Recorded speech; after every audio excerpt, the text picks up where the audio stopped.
Сәлеметсіңдер ме балалар? Сауат ашу сабағын бастаймыз. Сабағымыздың тақырыбы буын. Бөлімше біздің кафеде.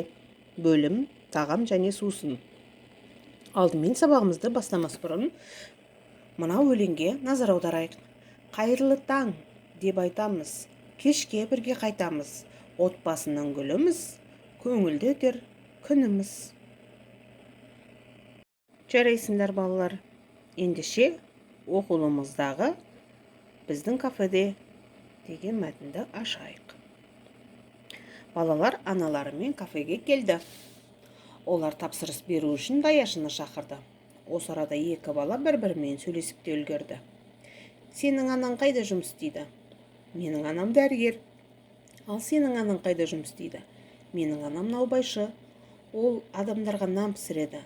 Нансыз ешкім де өмір сүре алмайды. Дәрігер де өмір сүре алмай ма? Иә, нансыз дәрігер де өмір сүре алмайды. Астарың дәмді болсын деген даяшының сөзі балалардың әңгімесін үзіп жіберді. Ал балалар, диалог дегеніміз не? Дұрыс айтасыңдар. Диалог дегеніміз екі адамның бір-бірімен әңгімелесуі. Ал енді балалар, мен сендерге сұрақ қоямын, сол сұрақтарға жауап беріңдер. Балалар аналарымен қайда келді? Дұрыс айтасыңдар. Балалар аналарымен Сәлем кафесіне келді. Олар тапсырыс беру үшін кімді шақырды? Әрине, даяшыны шақырды. Олар не туралы сөйлесті? Олар аналарының қайда жұмыс істейтіндігі туралы сөйлесті. Балалардың аналары кім болып істейді? Бірінші баланың анасы дәрігер, екінші баланың анасы наубайшы екен. Жарайсыңдар? Ал балалар, екі баланың анасы қандай жұмыс істейді екен? Бірі дәрігер, бірі наубайшы екен. Дұрыс айтасыңдар. Олай болса, екі сөзді әдемелеп, көркем етіп жазайық. Жазып болсақ, астына буынға бөле отырып жазайық. Дәрігер. Қанша буын? Дұрыс айтасыңдар, 3 буын. Қандай дыбыстар құралған? Ә, е.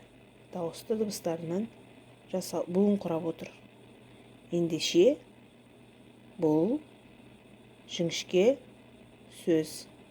Себебі жіңішке дауысты дыбыстардан құралған.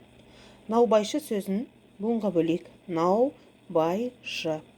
Неше буын бар? 3 буын бар. Себебі 3 дауысты дыбыс бар. Үшеуі де жуан болғандықтан сөз жуан болып тұр. Наубайшы. Ал енді балалар, дәптерімізге көркем, әдемі етіп жазайық. Жазып болсақ, бүгінгі сабағымызға кері байланыс берейік. Мен сабақты жақсы түсінемін, көңілді болды дегендерің бірінші күлегешті басыңдар. Мен сабақты толық түсінген жоқпын дегендерің екінші күлегешті басыңдар. Сабақ маған ұнаған жоқ дегендерің үшінші күлегешті басыңдар. Осымен балалар, біздің сабағымыз аяқталды. Қош, сау болыңдар.